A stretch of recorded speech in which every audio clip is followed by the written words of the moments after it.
Hi friends! Today I'm going to be reading for you Under the Lemon Moon by Edith Hope Fine, illustrated by Renee King Moreno. Deep in the night, Rosalinda heard noises. Whoosh, shh, snap. What is that? She wondered, slipping from her bed. She peeked out past Mama's garden with its papa-closed scarecrow and past the wash line. Way back by the lemon tree, something was moving. Heart thumping, Rosalinda crept to the doorway. Blanca, her pet hen, fluttered down from the rafters. Puck, buck, buck, balked Blanca. Psst, hushed Rosalinda. The lemon wedge moon gave only a sliver of light. She waited for her eyes to grow used to the darkness. Then she saw branches shaking in the shadows. Rosalinda looked harder. A man with hunched shoulders was stuffing lemons into a cloth sack. Her lemons, from her tree.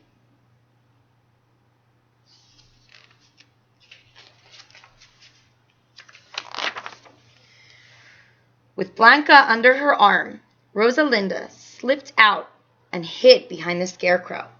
Who is this nightman? Why does he take my lemons? She wondered.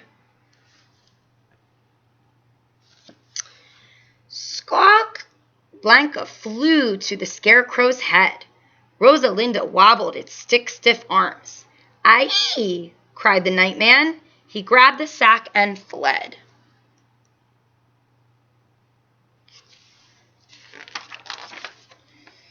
In the morning, Rosalinda touched the stump of a broken branch. Not a single lemon was left on the whole tree. A tear slid down her cheek. Oh, mi arbolito, my little tree, Rosalinda crooned a sad song as Blanca broughed along. She loved her lemon tree almost as much as she loved Blanca. Why, Blanca? Why did he do this? Rosalinda asked, clutching a bundle of twigs. Blanca's feathers drooped.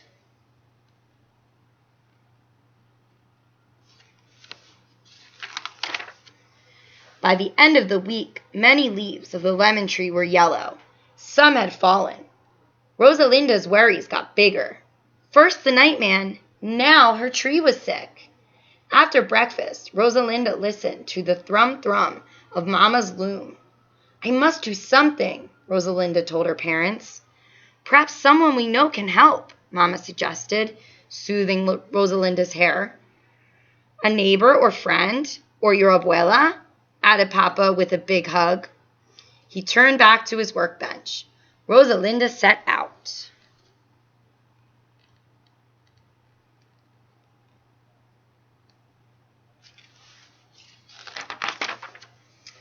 My tree is sick. What should I do? Rosalinda asked her neighbor, Esmeralda. I talk to my plants, said Esmeralda, tending her lush flower garden. I did that, thought Rosalinda. Aloud she said, Gracias. She caught up with Senor Rodolfo, her friend of few words. My tree is sick. What should I do? She asked. Much water, he said, heading for the nearby mercado, the marketplace. I did that, thought Rosalinda. She remembered the heavy buckets of water she lugged to her tree. Aloud she said, Gracias.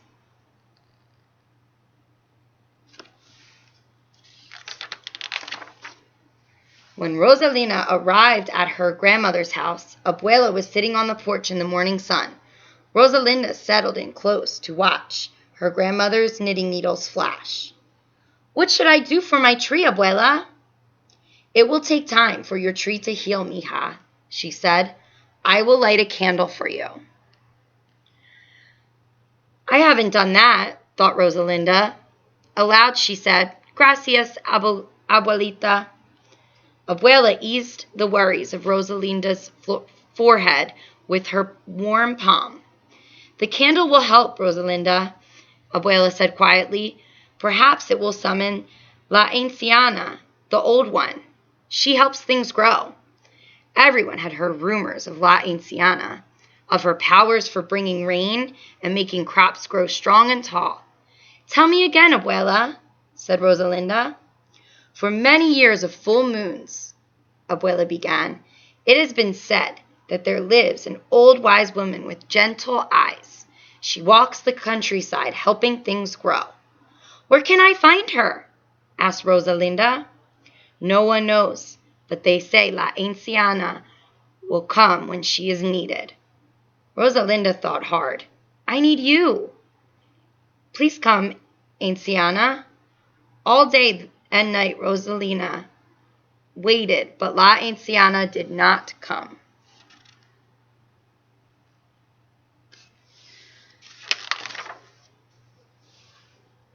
"Be back by sundown," called Papa as Rosalinda and Blanca left the house early the next morning. Rosalinda waved. She walked and walked, searching. Blanca bucked at her heels. Everywhere they went, Rosalinda called, "Anciana, Anciana!" La Anciana did not answer. "Maybe she isn't real," Rosalinda said to Blanca. "Babak," clucked the hen as she understood.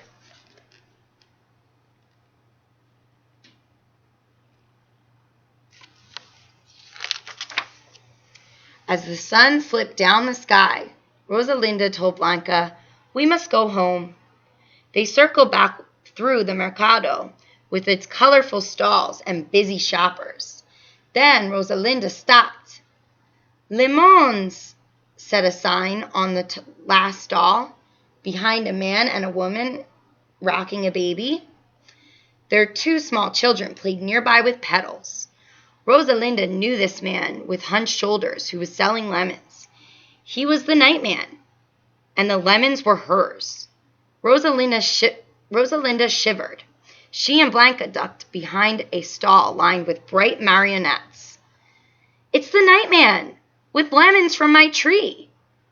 "Where are you, Anciana?" stammered Rosalinda.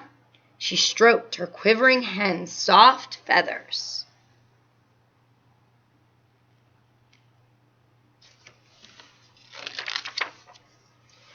"I am here," came a low, sweet voice. Rosalinda jumped. Before her stood a woman with silvery hair. Her wrinkles were deep, her eyes gentle. Rosalinda knew. Filled with wonder, she couldn't speak. "You have looked far for me, Rosalinda," said the woman. "Tell me." The woman listened as Rosalinda whispered her story. "To take your lemons was wrong," La Anciana murmured. "Perhaps he had a need." From her flowing sleeve, La Anciana pulled a strong branch with tiny buds. "Mira, watch," said La Anciana. "Recuerda, remember, the moon will be full tonight." Rosalinda whispered with her heart and mind as La Anciana spoke of how to heal the lemon tree.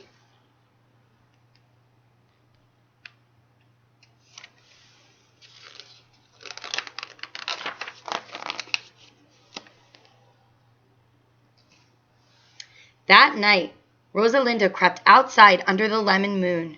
She closed her eyes. "Mira y recuerda." Watch and remember. Rosalinda tore an old rag into strips. She held La Anciana's branch against the stump of the broken branch of her lemon tree. They fit as naturally as fat lemon fit in Rosalinda's cupped hands.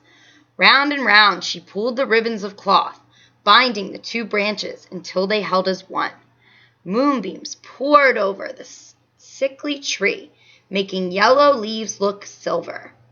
Tired, Rosalinda curled up under the tree and dozed.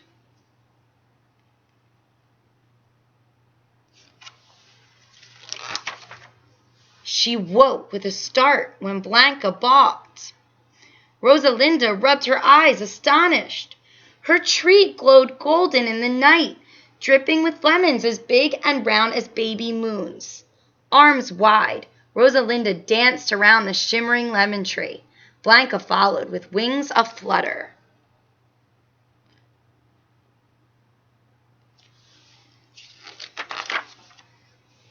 The next morning, Rosalinda told Blanca, "I know what to do." She piled fat yellow lemons into a wooden cart. Blanca perched on the lemon pyramid. Off they went together.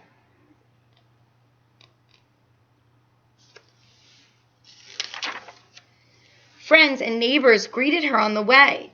One by one, Rosalinda gave away the amazing lemons. "Que grandes! How big! Gracias," said Esmeralda. "Hermosos," said Senor Rodolfo. "Lovely." "Que jugosos! How juicy!"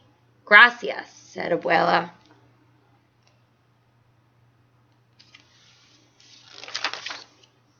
When Rosalinda had given away all but one of her lemons, she headed for the last stall of the mercado. Rosalinda stared at the nightman as he stared back. Then her warm hand touched his cold, rough hand, and she gave him her last fat lemon. "Lo siento. I am sorry." The man lowered his eyes. Rosalinda found her voice. "Siembra las semillas." "Plant the seeds," she told him. "Do it tonight while the moon is still full." The man was quiet. He tilted his head towards his family with their worn clothes and hungry faces. "For you and for them," said Rosalinda. "I will do as you tell me," he said.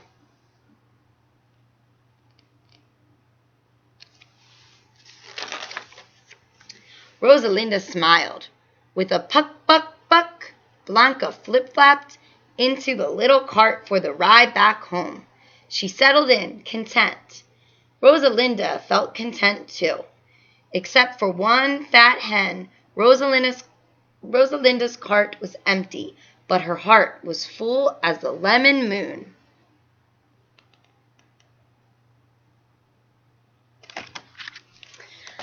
I hope you all enjoyed that story.